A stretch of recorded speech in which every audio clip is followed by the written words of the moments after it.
Good afternoon, this is Paul Tony, the Immigration Barrister at Imperium Chambers. Thank you for tuning in. Please subscribe to my channel and hit the notification button.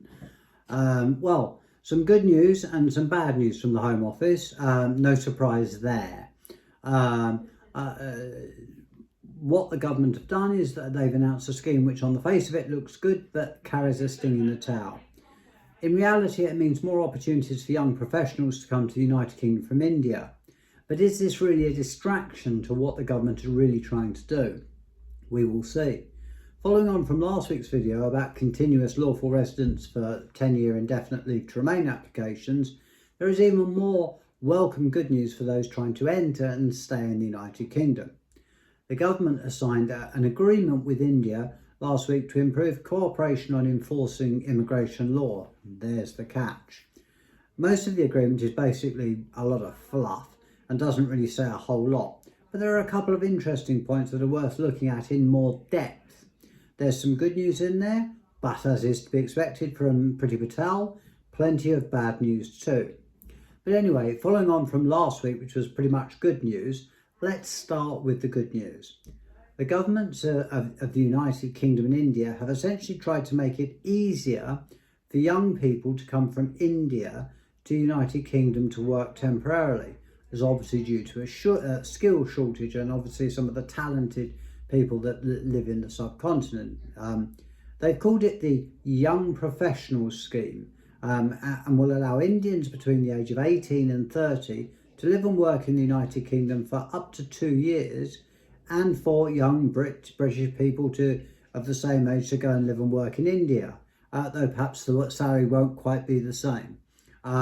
The requirements are that the person must hold a diploma or degree that validates at least 3 years of higher education in the field that the person wants to come and work in, or have professional experience in the area they want to work in, and, not surprisingly, and obviously, a sufficient level of English. These requirements are actually quite vague and are not particularly strict.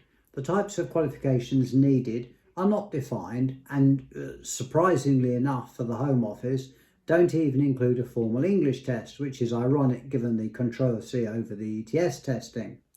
So, where's the catch? Well, the scheme is only open to 3,000 people per year and is likely to be hugely oversubscribed. There is likely to be a lottery system to help with this oversubscription. Not exactly fair, but that's the best they could come up with. We've already got a national lottery, so now an immigration lottery as well. It is also likely that there will have to be an offer of employment lined up, but it's unclear how the Home Office are going to apply these rules in practice.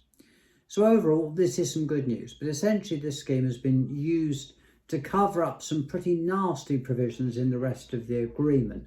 So really they're saying 3,000 people can come, they can work for a couple of years, but, and there is a big but, the agreement also includes a lot of commitments on both sides to reducing immigration levels overall and improving enforcement. Both sides have beefed up their policies for sending people back to their country of origin, including procedures for verifying the identification of people being sent back, types of documents accepted for those purposes, and new timelines for sending people back. The government is also essentially attacking Indian nationals who deliberately make their children stateless in an attempt to get them leave to remain. This is likely to lead to changes in the British Nationality Act. So it's clear that while the government has introduced a new scheme to promote travel, they're also seeking to make life harder for immigrants generally and are looking for ways to send as many people back as possible. In particular, this is because it's very hard to remove Indian nationals due to the previous lack of cooperation over the last 20 years of my experience of trying to identify, document and return Indians as opposed to Pakistanis or Bangladeshis or people from Africa. Added to that, so on one hand, the government wants to make it easier to remove lots of people by using various forms of identification as opposed to getting it put through the Indian High Commission, which can take a long time if ever it happens. And they're countering that by sweetening the pill by saying that 3,000 people can come over here and work for a couple of years. Really, this does not show like a change of approach in respect to this government in opening the borders or getting the brightest and the best. What happens if there's 3,010 people that are fantastic? Well, the 10 will miss out. What happens if there's 20,000 people that are fantastic? 7,000 will miss out. But in reality, this seems to me little more than a cynical approach by the government, negotiated with the Indians, so that the government can start shifting or throwing people back to India. Whereas in the past, in my experience, it's been extremely hard to remove Indian nationals.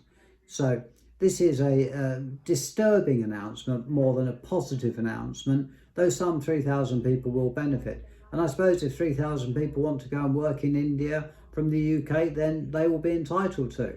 I wonder if the subscription scheme from the United Kingdom will be as oversubscribed as it will be from India to the United Kingdom. Somehow I doubt it. So there we are, a new policy, one that looks positive, but in reality is essentially negative and could affect tens of thousands of people living in the United Kingdom who come from India.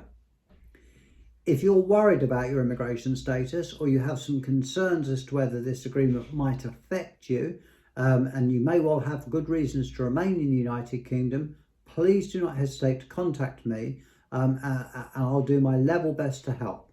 Thank you very much for watching this video. I endeavour to keep up to date with all the news. There'll be another video tomorrow. This is Paul Turner, the Immigration Barrister at Imperium Chambers.